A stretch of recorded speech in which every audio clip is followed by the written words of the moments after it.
1762년 5월 창덕궁의 울음소리가 번졌습니다. 28세의 여인이었습니다.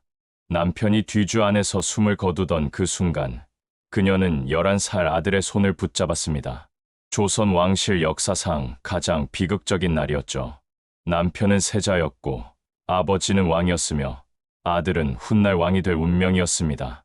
해경궁 홍씨, 사도세자의 아내이자 정조의 어머니였던 그녀는 그날 이후 무엇을 선택했을까요? 복수였을까요? 아니면 생존이었을까요? 그녀가 남긴 한 중목에는 이렇게 적혀 있습니다. 살아남아야 했다고, 그래서 아들을 지켜야 했다고. 과연 그녀의 선택은 옳았던 걸까요? 1735년 여름, 한양 반송방에서 한 여자아이가 태어났습니다. 아버지는 홍봉안이었고 그는 풍산 홍씨 가문의 자손이었죠. 대대로 벼슬을 지낸 양반 집안이었습니다. 어머니는 한산 이씨였고 역시 명문가의 딸이었죠. 여자아이는 규수로 자라나며 글을 배우고 예법을 익혔습니다. 조용하고 단정한 성품이었다고 전해집니다. 10살이 되던 해 그녀의 운명이 완전히 바뀌었습니다. 1744년 정월이었고 그때 세자빈 간택이 시작되었죠. 영조는 아들 사도세자를 위해 배필을 찾고 있었습니다. 전국에서 양반가의 규수들이 모였고 세 차례의 간택이 진행되었죠. 첫 번째 간택에서 수십 명이 떨어졌고 두 번째 간택에서 다시 추려진 끝에 마지막 3간택에서 홍씨가 선택되었습니다. 그해 2월, 10살의 소녀는 세자빈이 되었습니다. 가래가 성대하게 치러졌고 한양거리에는 축제 분위기가 감돌았습니다. 백성들은 어린 세자빈을 구경하기 위해 몰려들었죠. 홍씨는 가마를 타고 창덕궁으로 들어갔고 그날 이후 그녀의 삶은 궁궐 안에 갇혔습니다. 창덕궁으로 들어간 그녀는 새로운 세계를 마주했습니다. 궁궐의 법도는 엄격했고 일거수일투족이 규칙에 따라 움직여야 했죠. 세자빈으로서 처신하는 법을 배워야 했고 상궁들이 그것을 가르쳤습니다. 걷는 법, 앉는 법, 말하는 법까지 모든 것이 달랐죠. 10살 소녀에게는 버거운 일이었습니다. 사도세자는 그녀보다 한 살 위였습니다. 11살의 어린 신랑이었고 1735년 1월 21일에 태어난 세자였죠. 영조의 둘째 아들이었으며 첫째 효장세자가 일찍 세상을 떠난 뒤 왕위 계승자가 되었습니다. 두 아이는 함께 자라났고 궁궐 안에서 어린 시절을 보냈습니다. 세월이 흘렀습니다. 홍씨는 점점 궁궐 생활에 익숙해졌고 세자빈으로서의 역할을 해냈죠. 시어머니인 영빈 이씨를 섬겼는데 그녀는 영조의 후궁이자 사도세자의 생모로 정일품 빈의 지위를 가진 분이었습니다. 홍씨는 공손했고 실수하지 않으려 조심했습니다. 1752년 가을, 홍씨에게 첫 아들이 태어났습니다. 9월 22일이었고 훗날 정조가 될 원손이었죠. 영조는 크게 기뻐했는데 왕실의 후계자가 생긴 것이었습니다. 홍씨는 21세의 나이에 세손의 어머니가 되었고 궁궐 안에서 그녀의 지위는 더욱 확고해졌습니다. 하지만 그때는 아무도 몰랐습니다. 이 아이가 비극 속에서 왕위에 오르게 되리라는 것을. 세월이 더 흘렀습니다. 사도세자는 1749년부터 대리청정을 시작했는데 14살의 어린 나이였습니다. 영조가 나이 들면서 정사를 세자에게 맡기기 시작한 것이었고 영조의 기대는 컸습니다. 아들이 훌륭한 군주가 되기를 바랐지만 그 기대는 점점 부담이 되었습니다. 영조는 완벽주의자였습니다. 스스로 청렴하고 검소한 삶을 살았고 탕평책을 펼쳐 당파 싸움을 없애려 했죠. 백성을 사랑하는 군주였지만 아들에게는 가혹했습니다.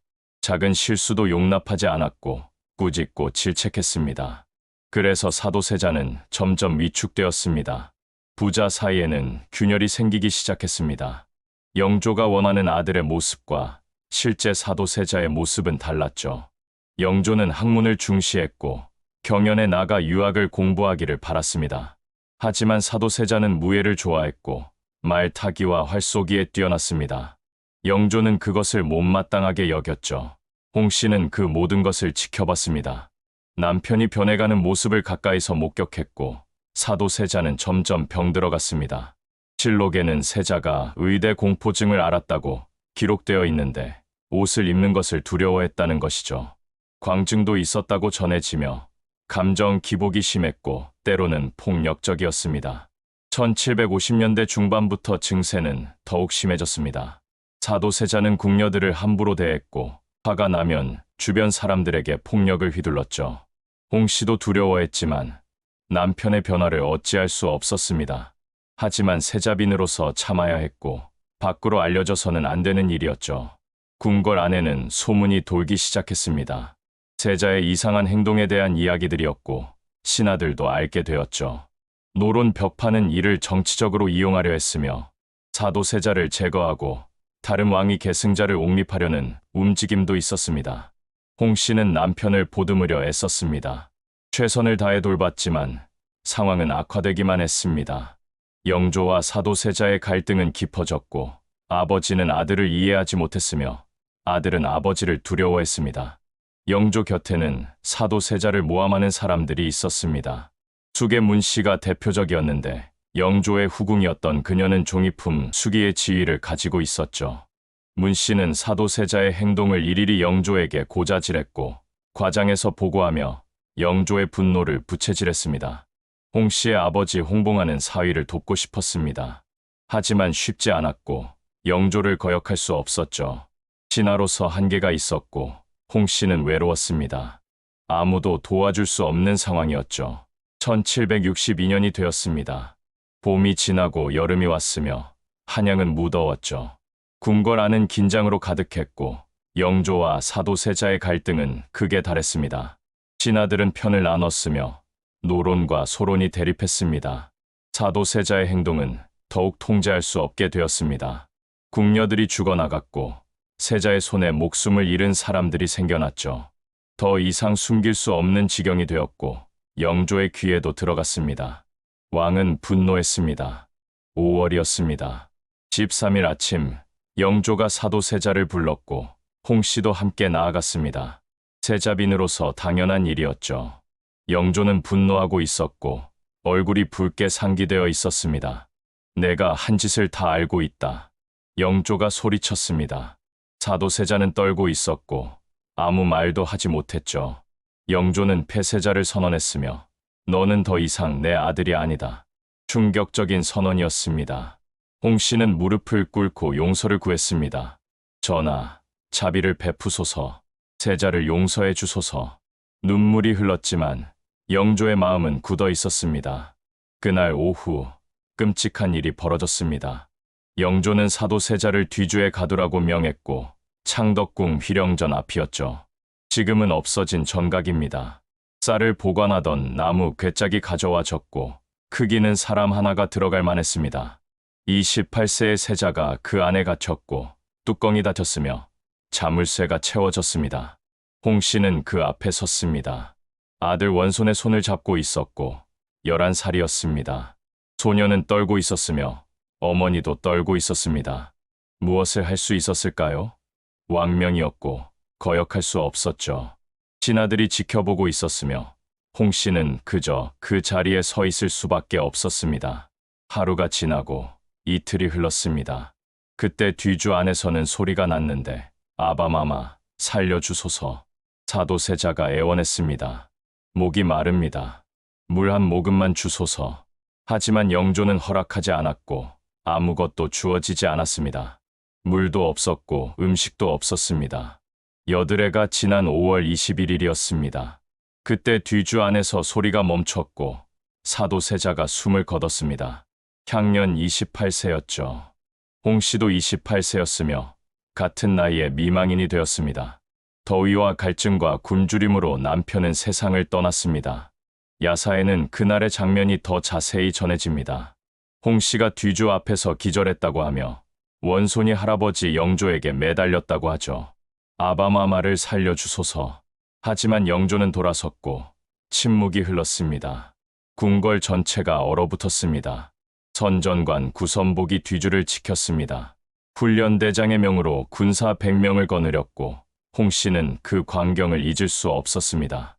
한중록에 그녀는 이렇게 적었는데 그날의 고통을 어찌 말로 다 할 수 있겠느냐고, 그리고 남편을 잃은 슬픔보다 아들을 지켜야 한다는 두려움이 더 컸다고. 남편이 죽은 뒤 홍 씨는 중대한 결단을 내려야 했습니다. 복수할 것인가, 살아남을 것인가. 두 길이 그녀 앞에 놓여 있었는데 하나는 영조를 원망하고 항거하는 길이었고 다른 하나는 고개를 숙이고 용서를 구하는 길이었습니다. 그녀는 후자를 택했죠. 아들을 위해서였습니다. 영조 앞에 나아가 용서를 구했습니다. 신첩이 세자를 잘 보필하지 못했습니다. 모두 신첩의 죄입니다. 스스로를 낮추고 모든 책임을 자신에게 돌렸죠. 영조의 노여움을 풀기 위해서였고 원손을 지키기 위해서였습니다. 조정은 혼란스러웠습니다. 노론 벽파는 사도세자의 죄를 강조했고 원손까지 제거하려는 움직임도 있었죠. 홍 씨는 정치적 공세를 견뎌야 했으며 매일이 살얼음판이었습니다. 아버지 홍봉안도 어려운 처지였습니다. 사위를 구하지 못한 죄책감에 시달렸고 영의정까지 옳은 인물이었지만 아무것도 할 수 없었습니다. 가문 전체가 위기에 처했습니다. 홍 씨는 조용히 지냈습니다. 과부로서 궁궐 안에서 아들을 키웠고 원손에게 학문을 가르쳤습니다. 처신하는 법을 알려주었는데 할아버지를 잘 섬겨야 한다. 홍 씨는 반복해서 말했고 아바마마의 일은 입 밖에 내지 말아라 라고 했습니다. 영조는 원손을 사랑했습니다. 손자에게는 따뜻했지만 사도세자의 그림자는 지워지지 않았습니다. 조정 신하들 중 일부는 여전히 원손을 경계했고 홍 씨는 긴장을 늦출 수 없었죠. 세월이 흘러 1776년 3월 10일 영조가 승하했습니다. 향년 83세였고 52년을 재위한 끝이었죠. 원손이 왕위에 올랐는데 정조였습니다. 24세였습니다. 홍 씨는 해경궁이 되었습니다. 아들이 왕이 되었지만 그녀는 조심스러웠고 정조도 위태로웠습니다. 아버지의 죽음을 둘러싼 정치적 반대가 만만치 않았죠. 정조는 복수에 나섰습니다. 아버지의 죽음에 관여한 자들을 응징했지만 조심스러웠죠. 한꺼번에 움직이지 않았고 시간을 두고 하나씩 처리했습니다. 1776년 8월 10일 숙의 문 씨에게 사약이 내려졌습니다. 정조 즉위 후 5달 만이었고 사도세자를 모함했던 영조의 후궁이었습니다. 홍인안도 사사되었는데 영조의 측근이었던 인물이었죠. 1786년 12월 9일 구선복이 능지처참을 당했습니다. 남대문 밖 저자거리였고 뒤주를 지켰던 선전관이었습니다. 24년이 지난 뒤였으며 정조는 잊지 않았습니다. 홍 씨는 이 모든 것을 지켜봤습니다. 그녀는 울었습니다. 모든 것이 되살아났습니다. 24년 전에 그날이 돌아왔습니다. 하지만 홍 씨는 침묵했습니다. 아들의 복수를 말리지 않았고 지지하지도 않았죠. 다만 살아남았는데 그것이 그녀가 선택한 방식이었습니다. 정조는 아버지를 위해 많은 일을 했습니다. 사도세자를 장원세자로 추존했고 수원에 현룡원을 조성했습니다. 화성을 건설했는데 1794년부터 1796년까지 공사가 진행되었습니다. 홍 씨는 아들을 지켜봤습니다. 정조는 훌륭한 왕이 되었고 규장각을 설치했습니다. 초계문신제를 실시했으며 장용영을 창설했습니다. 개혁 군주였고 홍 씨는 자랑스러웠습니다. 정조는 25년을 재위했습니다. 1800년 6월 28일 49세의 나이로 승하했고 홍 씨는 또다시 아들을 잃었습니다. 66세였죠. 손자 순조가 즉위했습니다. 11살이었는데 정조가 왕이 되었을 때와 같은 나이였죠. 홍 씨는 대왕 대비가 되었지만 권력은 안동 김 씨에게 넘어갔습니다. 세도 정치의 시작이었습니다. 홍 씨는 글을 쓰기 시작했습니다. 한중록이었는데 자신의 일생을 기록했습니다. 1795년에 초고를 썼고 1801년과 1805년, 1806년에 보완했습니다. 마지막 기록은 1812년이었습니다. 한중록에는 그녀의 목소리가 담겨 있습니다. 남편 사도세자에 대한 기억이 적혀 있고 시아버지 영조에 대한 복잡한 감정도 드러납니다. 무엇보다 아들 정조에 대한 사랑이 넘쳐나는데 그녀는 이렇게 썼습니다. 모든 것이 운명이었다고. 하지만 정말 그렇게 생각했을까요? 1815년 1월 4일 해경궁 홍 씨가 세상을 떠났습니다. 향년 81세였고 사도세자가 죽은 지 53년이 지난 뒤였죠. 그녀는 남편보다 53년을 더 살았으며 수원 현룡원 곁에 묻혔습니다. 남편 옆이었습니다. 홍 씨의 아버지 홍봉안은 영의정까지 올랐습니다. 하지만 사위를 구하지 못한 죄책감을 안고 살았고 오빠 홍인아는 정조에게 사사되었습니다. 가문은 흔들렸지만 그럼에도 홍 씨는 버텼습니다. 후대 사람들은 그녀를 평가합니다. 어떤 이는 현명한 어머니였다고 말하며 아들을 왕으로 만든 여인이었다고 하죠.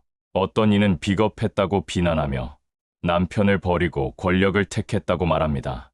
과연 어느 쪽이 옳을까요? 해경궁 홍 씨는 선택했습니다. 남편의 복수가 아니라 아들의 미래를 택했는데 그것이 비겁한 일이었을까요? 아니면 현명한 일이었을까요? 우리는 쉽게 판단할 수 없습니다. 1762년 5월 8세의 여인은 두 갈래 길 앞에 섰습니다. 하나는 남편과 함께 무너지는 길이었고 다른 하나는 아들과 함께 살아남는 길이었습니다. 그녀는 후자를 택했는데 그 선택이 옳았는지는 역사만이 알 것입니다.